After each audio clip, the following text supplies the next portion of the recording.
Mateus capítulo 21. Vamos ao texto.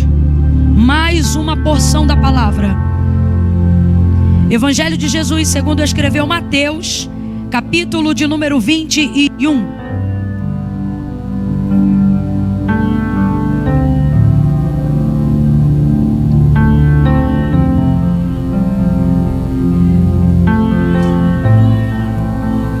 Aleluia. Oh, glória. A presença do Espírito Santo está aqui.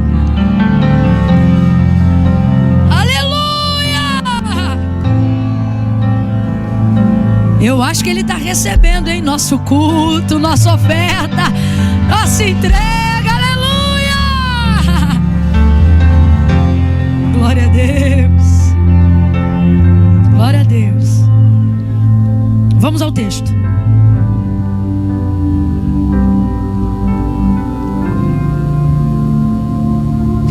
Versículo 18, 19 e 20. Mateus 21, versículo 18, 19 e 20. Quem achou, diga amém. Quem trouxe Bíblia, diga glória. Isso. Quem não trouxe, não diga nada. Diz assim, ó: de manhã ao voltar para a cidade teve fome. De manhã ao voltar para a cidade teve... Isso, aqui é Jesus, tá, gente? É Jesus aqui, ó. De manhã ao voltar para a cidade teve fome. Avistando uma figueira à beira do caminho, dirigiu-se a ela, mas não achou nela senão folhas. E disse-lhe: nunca mais nasça fruto de ti. E a figueira secou-se imediatamente. Quando os discípulos viram isto, perguntaram espantados: como secou-se imediatamente a figueira? Somente até aqui. Diga amém por essa palavra. Agora diga: Deus me livre. Deus nos livre de tamanha desgraça, irmãos. Porque Deus, Jesus, não está fazendo isto a esta figueira porque Ele quer dar uma lição a uma planta. Não. Ele quer dar uma lição aos discípulos. Ele quer dar uma lição a nós que estamos aqui nessa noite e veríamos essa palavra. Então aquilo que vai ser pregado agora não é para plantas, é para pessoas. Jesus vai acabar de sair de um cenário que está nesse mesmo capítulo aqui, e é um cenário que a maioria de nós aqui conhecemos. Tem algo que é praticado dentro da cultura brasileira até o dia de hoje, chamado Domingo de Ramos. E é chamado isso e é baseado nesse contexto aqui do capítulo 21 do Evangelho de Jesus segundo escreveu Mateus, que é o mesmo cenário de Israel recebendo Jesus em Jerusalém. Quando, depois que a sua fama já havia percorrido todas as cidades circunvizinhas a Jerusalém, e ele já era popular e pela maioria reconhecido como um profeta, há outros que chegavam a reconhecê-lo como o Filho de Deus mesmo. Mas a verdade é que todo mundo estava muito emocionado com a realização dos milagres que ele fazia. O texto vai dizer em Mateus 14 que Jesus se movia de compaixão por essa multidão que ovacionava, aplaudia, chamava ele, porque na verdade via que eles tinham fome e que na verdade eles não seguiam a Jesus pelas suas palavras, mas seguiam a Jesus porque tinham fome. Sai do século 21 e tenta entrar na realidade daqueles dias. Nós estamos falando de uma época aonde as pessoas não tinham o que calçar, não tinham o que comer, não tinham o que vestir, aonde o sistema romano subjugava Israel de tal maneira que a maioria da população era pobre. Por isso, inclusive, o profeta Isaías anunciava messianicamente que o ungido seria enviado aos pobres. O ministério de Jesus foi amplamente difundido em becos, valados, vielas, por pessoas extremamente marginalizadas pela sociedade. Então, quem ele chamou para trabalhar com ele? Pessoas nessa condição de vulnerabilidade social. Tanto é que no sistema de mentoria de Jesus no discipulado, o que Jesus fazia com seus discípulos? Olha, eu não quero vocês andando ansiosos por essas coisas. Que coisas? Pelo que comeremos, pelo que beberemos, pelo que vestiremos. Ou seja, no fundo, até os discípulos, quando andavam com Jesus, andavam com ele na esperança de serem abastecidos nas suas necessidades físicas. Tanto é que nesse mesmo texto Jesus vai dizer: olhem para os lírios do campo, nem Salomão se vestia como um deles. As aves do céu não trabalham como vocês, e delas o Senhor também cuida. Não seria porventura a vossa vida mais importante do que a relva, que hoje é e amanhã não é? Não seria porventura a vossa vida mais importante do que os pássaros? Não fiquem preocupados com essas coisas. Apenas saibam que o vosso Pai que está no céu de todas essas coisas, Ele tem cuidado de vós. Mas buscai primeiro o reino do céu e a sua justiça, e estas coisas serão acrescentadas. Então essa era a mensagem de Jesus, para que o povo tivesse esse entendimento. Muitos, na verdade, não o seguiam porque acreditavam que ele realmente era o Filho de Deus, mas porque ele era um profeta, porque ele era um provedor. Então, depois que essa fama já havia percorrido, Jesus agora vai entrar montado sobre um jumentinho. E quando ele entra, o povo vai pegar galhos e ramos. Está aqui no versículo 8 do capítulo 21. Vai pegar ramos, e aí ele vem entrando e começam: Hosana! Lembra? Alguém aqui lembra dessa passagem? Hosana nas alturas! Uau, é um grande dia. Está todo mundo reverenciando ele, está todo mundo celebrando ele, está todo mundo enaltecendo ele. Escute, escute. Aparentemente todos estão reconhecendo: é ele, é ele, é ele, o rei dos judeus, é ele. Só que o texto vai dizer que todos estão alegres celebrando, mas Jesus triste. E esse dia que expressa uma aparente alegria de todo mundo que está ali celebrando, para Jesus é um dos dias mais tristes antes do Getsemane. E por quê? Porque ele mesmo vai dizer que as multidões estão ali seguindo ele e arvorando galhos, ramos de árvores. Só que ele sabia que este mesmo povo que estava dizendo e gritando hosanas nas alturas, na verdade era o mesmo povo que iria dizer: crucifica, mata, solte Barrabás, Barrabás, Barrabás, Barrabás, Barrabás. Jesus, crucifica, crucifica, crucifica, crucifica. Ele sabia que esse mesmo povo era o povo que em pouco tempo almejaria a sua morte. Então todos se alegram, e ele cumpre a palavra do profeta Isaías e entra ali. Só que esses ramos denunciam quem eles são. Esses ramos denunciam quem os segura são. O que acontece com um ramo tirado da árvore depois de um tempo, gente? Por isso Jesus vai dizer em João 15: meu pai é o agricultor, eu sou a videira. Todo ramo que em mim não dá fruto. Você vai olhar para alguém agora e vai dizer assim: ele não quer folha, ele quer fruto. Você não falou, você miou, vou te dar mais uma chance. Diga: ele não quer folhas. Diga: ele quer frutos. Por quê? Porque folha decora, folha aparenta, folha esconde ou deslumbra, mas folha não sustenta. Ele deixa claro que ele é a semente que morre para que haja retorno. E qual é o retorno? O retorno é fruto. Tudo aquilo que não é fruto não é o suficiente para a eternidade. Talento não é fruto, é folha. Dom não é fruto, é folha. Por isso naquele grande dia muitos vão dizer: em teu nome eu curei, e curou mesmo. Eu quero que você se lembre dessas palavras de Jesus acerca do grande dia. Ele vai dizer que naquele dia não são poucos, mas são muitos que vão se achegar a ele e vão dizer assim, ó: em teu nome eu curei. Gente, presta atenção nisso aqui. Eles não vão dizer: em teu nome eu tentei, curou mesmo. Em teu nome eu fiz prodígios, sinais e maravilhas. O que é isso? Isso é dom, isso é talento. Mas no celeiro Deus só guarda fruto e não folha.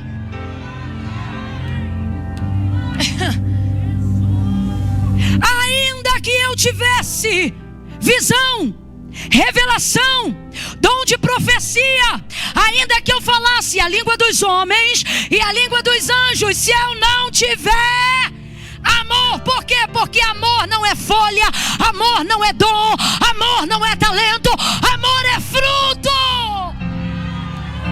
O que é que ele está dizendo? Eu não quero a capacidade que você tem de ser performático, eu quero saber o que você produz quando ninguém está olhando. O que cresce em você além do que você aparenta? Eu já volto para Mateus 21, mas só para você entender, em João 15, nesse mesmo episódio dos ramos, a videira é Jesus, o agricultor é Deus, porque ele diz assim, ó: meu pai é o agricultor, eu sou a videira, vocês são as varas. Aí ele vai falar sobre 2 tipos de vara na mesma videira, só para eu ter certeza que você não está só me olhando, mas está me ouvindo. Quem é o agricultor? Quem é a videira? Quem são os ramos? Isso. Aí tem 2 tipos de ramo na mesma videira. Quantas videiras tem? Oi? Gente, videira. A videira. Meu Deus, se a videira é Jesus e você me diz que tem mais de uma videira, eu caio durinho aqui agora. Você não mexe comigo não. Quantas videiras tem? Isso, quem é a videira? Agora, ramos, 2 tipos. Quantos tipos? Todos eles estão na mesma. E quem cuida da videira? Que é quem? Pronto, perfeito. A gente vai se dar muito bem. Então, o agricultor cuida da videira. E a videira tem 2 tipos de ramos. Então, os 2 tipos de ramo, tanto o que frutifica quanto o que não frutifica, estão na mesma videira. E essa videira é? Então por que uma frutifica e a outra não frutifica se os 2 estão na mesma videira? Outra coisa, o agricultor por acaso está cuidando mais de um ramo do que do outro? Não, porque ele não cuida do ramo, ele cuida da... Então os 2 tipos de ramo estão recebendo o mesmo cuidado, sim ou não? Então mais uma vez, por que uma dá fruto e a outra não dá? Aí ele diz: a que dá fruto, o agricultor poda. Guarde isso, não é Jesus que tira. Quem tira é o agricultor. Por que eu estou falando isso? Porque às vezes a gente quer criticar quem não dá fruto na igreja e pensa: poxa, Jesus, tu não está vendo? E Jesus está dizendo: quem tiver em mim vai colher da minha seiva. Não sou eu que corto, é meu pai. Ou seja, há um dia e uma hora para esse corte. E até lá, meu irmão, nós vamos ver muita gente nós vamos ver muita gente sugando da mesma seiva, vindo para o mesmo culto. Agora, qual é a diferença? O céu é para quem produziu, a poda é para quem produz, e o corte para quem só vem consumir e não Camila, você está dizendo que eu não posso vir no culto? Meu irmão, pode, venha. Eu vinha direto e não fazia aliança com Deus. Era um pé no mundo e um pé na igreja. Mas um dia eu entendi que ou eu aguentava a poda, ou eu seria cortada no grande dia. Por quê? Porque o que determina a sua entrada no céu não é a folha, nem é o ambiente. É a capacidade que você tem de produzir em cima do que você consome. Um ramo dá fruto e o outro não dá fruto. Como se os 2 estão na mesma videira. E aí Jesus vai dizer assim: olha, se vós estiverdes em mim, ora, mas os 2 estão, o que dá e o que não dá. Então isso não é determinante. Está nele não é o que determina. Quem dá fruto está nele? Sim ou não? São 2 varas, vamos embora. Quem não dá fruto também está nele? Frequenta o culto, vem para a igreja, canta o hino, vai vir até o ofertor. Só que não é isso que determina. Essa parte não determina, porque ele diz assim, ó: se vós estiverdes em mim, então as 2 estão. Só que aí agora vem aonde determina: e as minhas palavras permanecerem em vós. Então o que ele está dizendo? Você se identifica comigo de várias maneiras, mas eu só me identifico com você de uma maneira. Então assim, você vai estar em mim de diversas formas, mas eu só vou estar em você de uma única forma. Qual? Se a minha palavra estiver em você. Vou falar mais rasgado, você vai entender, porque tem gente que está entendendo, tem gente que não está entendendo. Camila, dá para falar mais devagar? Não! Acelera teu raciocínio. Os dois estão, uma dá, outra não dá. Se os dois estão, por que uma dá e outra não dá? Porque não é sobre estar nele que determina se eu vou produzir. Aí ele vai dizer assim: estai, pois, em mim, e as minhas palavras em vocês. Pedireis o que quiserdes, e será feito. Ora, assim como a vara de si mesmo não pode produzir, sem mim, nada. Aqui está a determinação de por que uma vara produz e a outra não produz. Por que, Camila, se as duas estão nele? Porque eu estou nele, mas isso não me faz produzir. O que me faz produzir é quando ele... De que maneira eu estou nele? Por favor, me ouça. De que maneira eu estou nele? Se eu estou no culto, eu estou nele. Se eu estou dando glória a Deus, eu estou nele. Se eu oferto, eu estou nele. Se quando canto um hino eu sinto a presença, irmãos, isso significa sim que eu estou nele. Não é porque uma pessoa não é batizada e toma santa ceia, ou não está atrelada ao rol de membros de uma igreja, que ela não sente Deus. Eu me lembro que sábado eu estava no baile e domingo eu ia para a igreja e ninguém me impedia de sentir Deus no domingo. Eu chorava, eu cantava, eu tremia, eu tinha temor na presença de Deus. Mas gerava fruto? Não, não gerava. Por quê? Porque era eu nele, ele em mim. Eu não deixava, porque eu ia ter que parar de ir para o baile.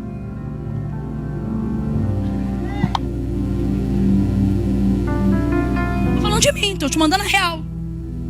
Era eu nele, eu fazendo campanha, eu pedindo vitória, eu orando, eu chorando, eu sentindo a presença de Deus. Foi eu nele uns 9 meses. Ainda bem que o agricultor não veio.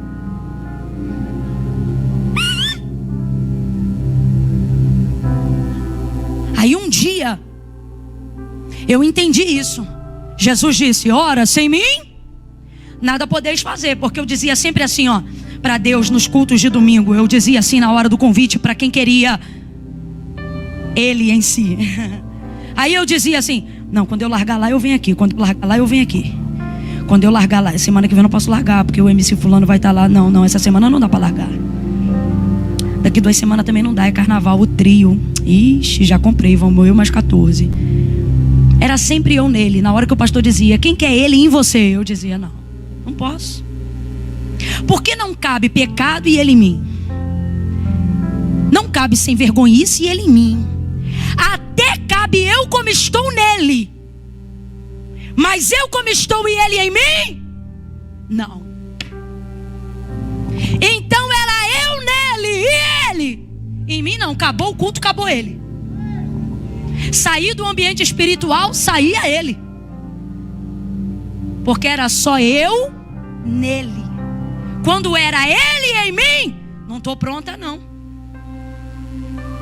Mas aí um dia eu entendi. E aí não foi mais só eu nele. Aí não era mais eu me ver nele.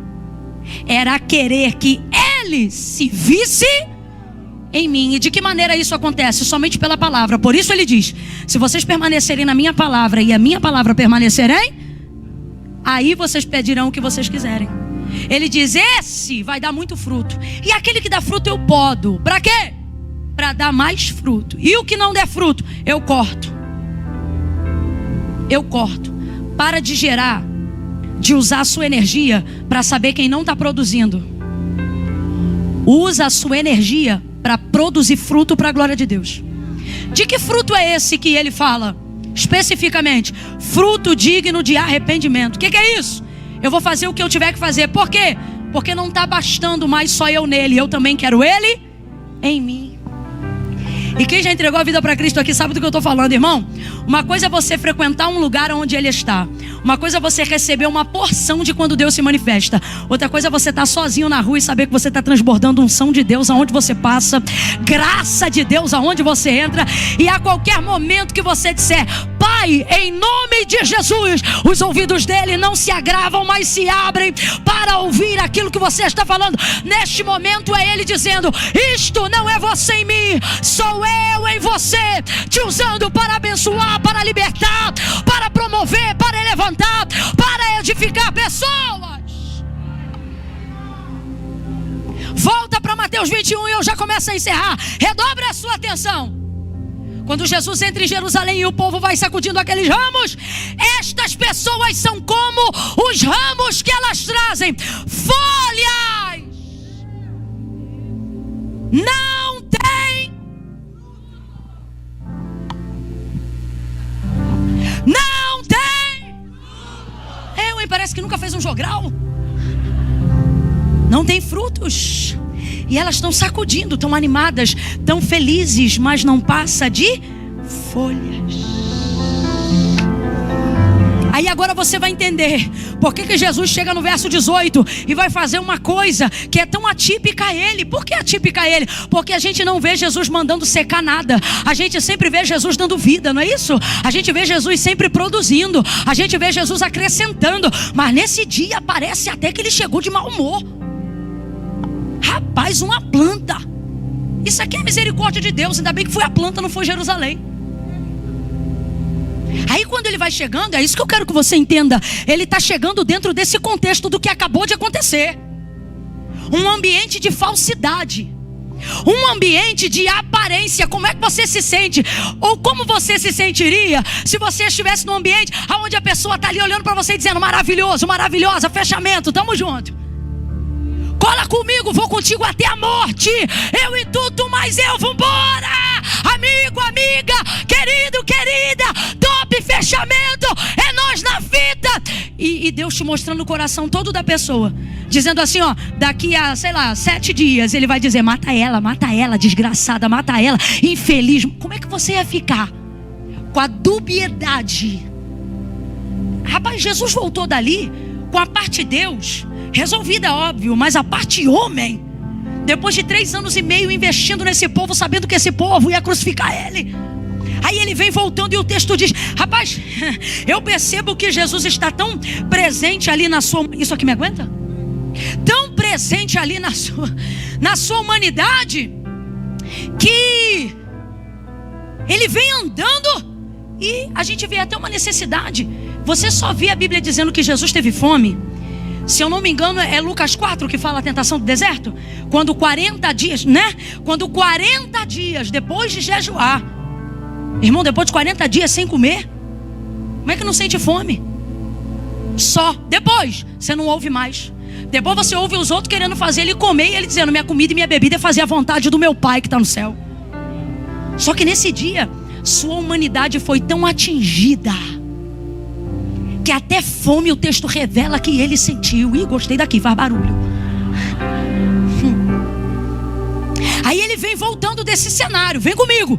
Ele vem voltando desse cenário. Quando ele olha para a figueira, ela está com a folhagem toda aparente. Qual é o lance aqui? Se você já ouviu, vou ouvir de novo. O lance é que a figueira só produzia figo depois que as folhas já estavam viçosas e aparentes. Então, esse é um movimento natural da biologia, não, como é que chama? Botânica, né? Da botânica. Quando ela já está com as folhas todas aparentes, é porque os frutos já estão contidos nela. Então ele vai a ela achando que vai encontrar nela fruto. Só que quando ele chega lá, vamos lá, só tinha folhas. Aí ele vê que só tem folhas. Rapaz, olha o que ele fala com a figueira: nunca mais. Gente, isso me dá um temor. Gente, isso me dá um temor. Olha, ele diz para uma árvore que não tem consciência. Eu quero que você entenda que isso não é sobre planta, isso é sobre pessoas. Porque haveria mais rigor para uma planta do que para pessoas que pensam, que raciocinam, que têm poder de decisão e escolha. Gente, isso não é brincadeira. Benditos aqueles que vieram aqui nessa noite em nome do Senhor. Por quê? Porque Deus está nos despertando. Eu sei que essa palavra dá temor, só que isso é o amor de Deus dizendo: você não foi chamado para ser folha, você não foi chamado para ser seca, você não foi chamado para ser seco, você foi chamado para produzir. E eu estou te despertando, diz o Senhor, nesta noite, porque eu não quero que você ouça um nunca mais para a morte. Eu quero que você ouça um para sempre, para a vida eterna. Ele vai olhar para aquela figueira e ele vai dizer: nunca mais nasça fruto de ti. Rapaz, a árvore secou na hora. Diga comigo, na hora. Os discípulos ficaram chocados, eles ficaram assustados. Eles se perguntaram uns aos outros: como que secou imediatamente? A palavra dele na hora secou. Por que que ela secou? Porque ela só tinha? Eu preciso deixar isso bem claro aqui nessa noite. Não há problemas se você ainda não tiver gerado os frutos. Mas se estiver esforçando-se para produzir, vai chegar a hora. O problema desse contexto aqui, por favor, redobra a atenção, redobra. Não é não ter frutos, é viver como se...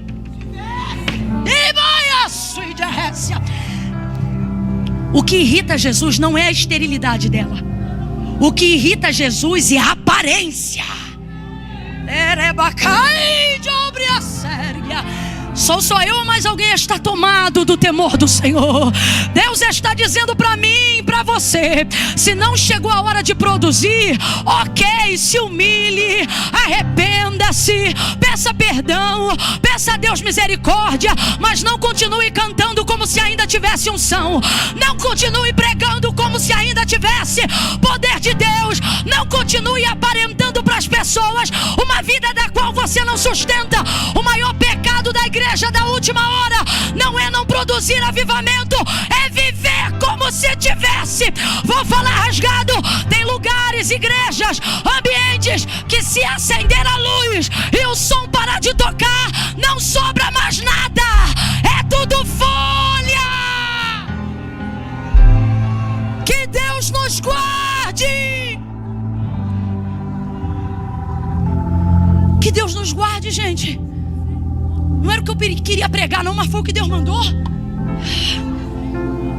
Folha. E eu sei do que eu estou falando. Talvez você está me olhando e me julgando, mas eu posso falar. Posso falar porque Deus mandou. Posso falar porque a Bíblia fala. E posso falar porque tenho experiência com o contexto. Irmão, eu estou em cartaz vez ou outra, em notícia que presta e que não presta direto. As que prestam, eu gosto, não sou hipócrita nem idiota. As que não prestam, difamam e atingem, eu não gosto e às vezes eu fico triste. Mas sejam as boas ou as ruins, as que aplaudem ou as que vaiam, eu quero sempre ter em mente algo muito nítido: que tudo isso é folha. Isso tudo é folha. Fama é folha. Número de seguidor é folha. Dinheiro é folha. Aparência é folha. Status é folha. Mídia é folha. Voz bonita é folha. O timbre da minha voz é folha. Eu posso gritar o quanto for, isso não determina meu nome escrito no livro da vida. É folha. Eu não vim dizer que ter folha é pecado. Ter folha faz parte de quem já tem fruto. O que não pode é ter folha sem ter fruto.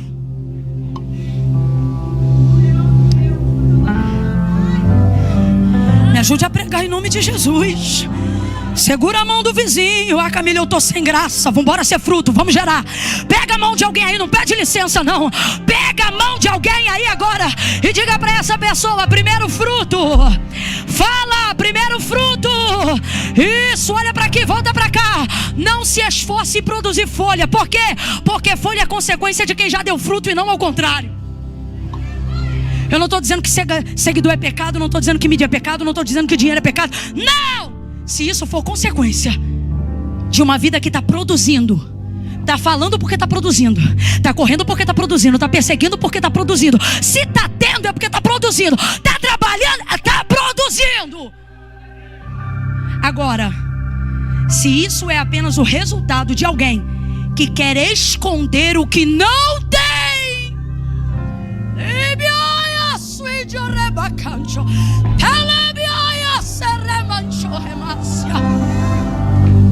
aí vai secar. E eu não posso inventar outra mensagem, vai secar.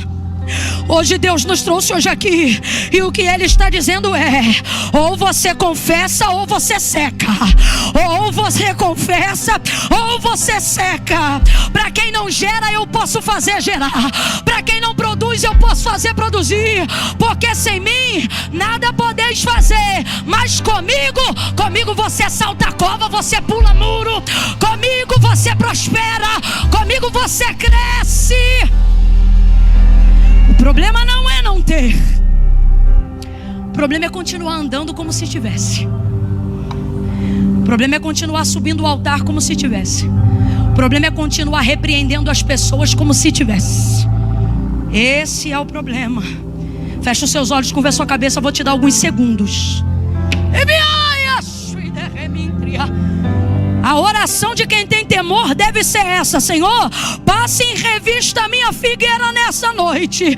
Porque aonde tiver vida de aparência, eu sei que tu me trouxeste nesta noite para eu rever meus conceitos, para eu rever minha vida devocional, para eu me lembrar que vida pública é folha, mas vida de oração no quarto é fruto. E eu não quero ter mais folha do que fruto. Ore, ore, ore, peça a Deus misericórdia, peça a Deus perdão. Fale para Ele a verdade, fale para Ele a verdade, conta a verdade.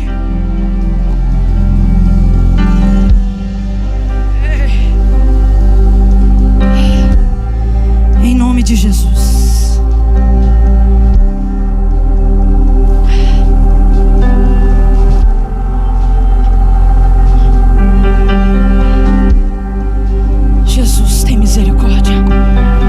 Jesus tem misericórdia. Jesus, não podemos, Senhor, não podemos, não queremos assim. Não queremos a Tua palavra, queremos a Tua verdade, queremos produzir para a Tua glória. Ai, que temor. Me livra, me guarda. Vamos, ore essa oração. Senhor, me livra, me guarda de mim mesmo e de viver uma vida de aparência.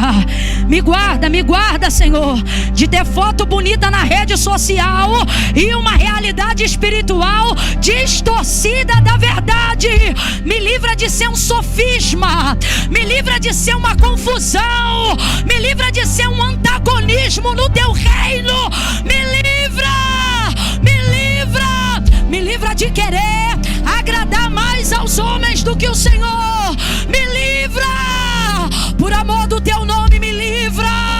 Tem misericórdia. Poda,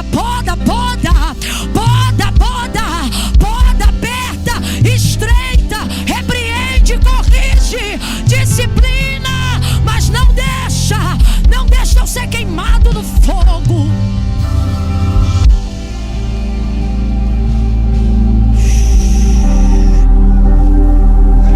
No fogo para onde vão os difamadores, no fogo para onde vão os assassinos, no fogo aonde ficarão os mentirosos e todos aqueles que amam a mentira e odeiam a verdade. Me livra do fogo, me livra do fogo, me livra de, uma vez tendo sido videira, terminar a minha história sendo palha. Me livra do fogo. Me livra do fogo que vem para destruir. Me livra do fogo a qual o Apocalipse revela que é onde o verme não morre e tal fogo nunca apaga. chega, me livra de continuar tendo uma vida espiritual negligenciada, como se tu nunca fosse voltar. Me livra como se a tua vinda fosse algo que só fosse acontecer daqui a muitos anos e eu não precisasse me preocupar. Me livra de ser seco, de ser estéril espiritualmente. Me livra de só te buscar para ter vitória, de só vir à igreja para ter porta aberta. Me livra de ter um relacionamento baseado contigo só no consumo e não no amor. Me livra de só consumir e não produzir nada para a tua glória. Me livra nesta noite. Me livra. Me livra porque meu coração já endureceu. Me livra porque da promessa alguém já se esqueceu. Me livra, me livra. Melhor é a poda do que a morte. Melhor é o confronto do que a rejeição. Apartai de mim, malditos, porque eu nunca vos conheci. Me livra.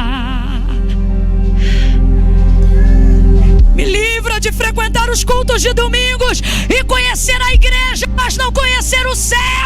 Me livra. Me livra de ganhar multidões para Jesus e perder a própria alma. Me livra. Como disse o apóstolo Paulo, para que ganhando a muitos não me perca a mim. Me livra. Me livra de ser alguém que fala de ti, mas não fala contigo. Me livra de ser alguém que gosta de ouvir quando os outros falam, mas alguém que não fala contigo. Me livra de ser alguém que passa o dia sem falar contigo. Me livra. Me livra de secar. Me livra. Me livra de cauterizar. Me livra. Me livra. Me livra.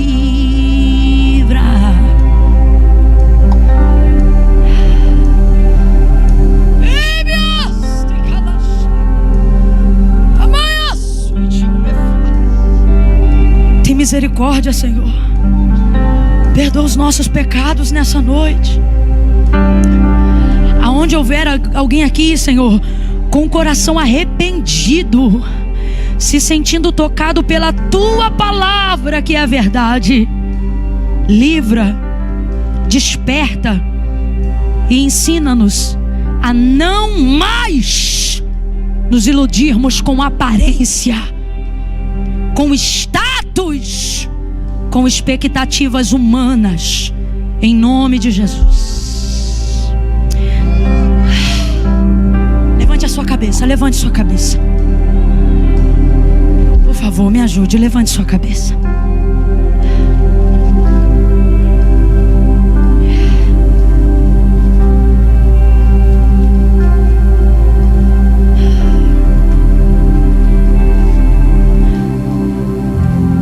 Fale comigo. Diga assim: não quero folhas, quero frutos. Isso. Sabe por que não devemos querer folhas? Não estou dizendo que não vamos tê-las. Elas fazem parte. Elas só não podem ser usadas para esconder o que não temos. Elas devem existir para evidenciar o que já temos. Ok? Amém? Pronto. Por que não pode ser ao contrário? Porque foi assim uma vez. Quem ainda está comigo aqui, diga amém. Bota na tela aí para mim, por favor, Gênesis capítulo de número 3.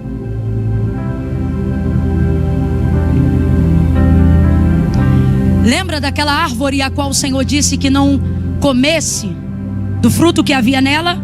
Lembra lá no início, gente? Pronto, Adão e Eva, né? Aí eles comeram, porque a serpente astuta conduziu. Eva comeu, ofereceu a Adão, ele aceitou. Todos pecaram e por isso fomos destituídos da glória de Deus. Foi assim que o pecado entrou no mundo. E sabe qual foi o contexto e o cenário? Esse aí que está na tela. Veja, capítulo 3, versículo 7. Então foram abertos os olhos de ambos e conheceram que estavam e cozeram, pois. O que eles cozeram, gente? Me ajuda na leitura aí, por favor, com alta voz. O que eles cozeram? Folhas de quê, minha gente? Cozeram para si folhas de figueira e cingiram-se. Em outras versões vai dizer, eu gosto dessa versão aí porque olha como ela diz: e fizeram para si aventais. O que é avental? Quem aqui já é aquilo que só protege uma parte? Não é? Avental é isso. Você bota um avental para lavar louça e ele te impede de molhar ou sujar a frente, mas ele te veste, atrás está descoberto. Certa feita eu fui fazer uma cirurgia de emergência para remoção do apêndice. E graças a Deus na minha cidade eu sou um pouco conhecida por alguns amigos e irmãos. E aí quando eu entrei no hospital, me puseram aquele avental de hospital, porque aquilo não é roupa, aquilo é avental. E como é que a gente sabe que é avental? Porque a gente só cumprimenta de frente. Em vez ou outra passava alguém, parte do Senhor, eu, opa, parte do Senhor. Avental só protege uma parte. Completa para mim, por favor. Avental só protege uma? Só protege uma? Porque é o recurso que o homem usa para tentar esconder o que fez. Agora, o que foi utilizado para que na cabeça deles eles tentassem minimizar o tamanho do erro? Cozeram, pois, para si folhas de... Não esquece isso não, porque não é coincidência não. Aí você entende por que Jesus olha para aquela videira e diz: seca-se. Porque para você aquela figueira é nova, mas para ele... De novo, folhas. Quando ele vê, ele manda ela secar. Aí aqui a gente vê, o que eles fizeram? Pegaram as folhas, cozeram e fizeram, pois, para si aventais. Aí vem Deus chegando no jardim. Adão! Onde estás, Adão? Gente, fala para mim. Deus sabia ou não sabia onde Adão estava? Óbvio, só que está dando para ele uma oportunidade dele confessar, para ele alcançar arrependimento, libertação, perdão. Onde estás, Adão? Aí ele se esconde. Aí Deus vai chamando, aí ele diz: olha, eu ouvi tua voz soar no jardim e me eis, porque eu vi que eu estava... Como tu sabes que estava nu? Comi da fruta que o Senhor falou que não devêssemos comer. Aí sabe o que Deus vai fazer? Vai dar uma sentença para cada um, para o homem, para a mulher e para a serpente. Mas vai cobrir o homem e a mulher. E como é que ele vai fazer isso? Com vestes de quê? Quem lembra? De animais ou de animal. Por isso a palavra de Deus garante: o cordeiro já estava preparado. Quando? Depois do pecado? Antes da fundação do mundo. Você sabe o que Deus fez? Tirou a folha de figueira, irmã. Tira esse avental aí. Sacrificou. Ele sacrificou. Para você é só um animal, mas isso já era o apontamento do sacrifício do sangue que redimiria a nossa culpa. Ele tira a folha